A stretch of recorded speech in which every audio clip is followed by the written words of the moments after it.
Hello and welcome to another Facts and Dimensions Spotlight Dataset. In this one we're going to cover community services statistics. So what have we got? Data going back to 2016, 24.5 million rows of data, so it's very detailed. And the data is just spread over these three tables. There's also these dimension tables so that you can make sense of the data in these ones. So let's have a look.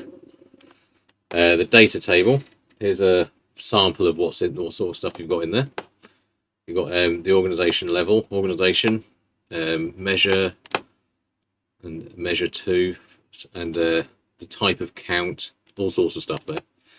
You need to make the use of the dimension tables to understand what they actually mean. I'll show you at the end of the video. Health visiting data, similar sort of thing, measures, different types of counts.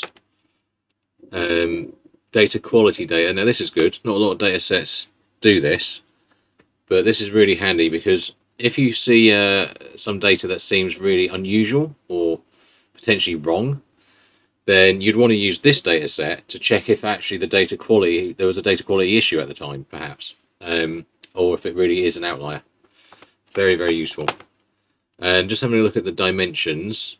So you've got the metadata counts. You pause the video and have a read of that.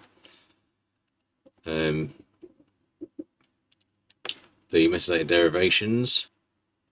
That's quite detailed. There's 117 rows there. So you're really going to need to get a free trial of Facts and Dimensions and then have a proper play. But you can pause the video a few times there. Just have a look now if you want.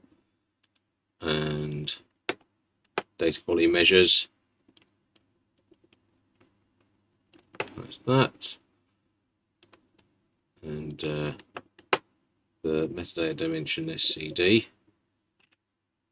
Bunch of stuff there too. And the metadata fields. So you've got what these mean too. That's it really. Thanks.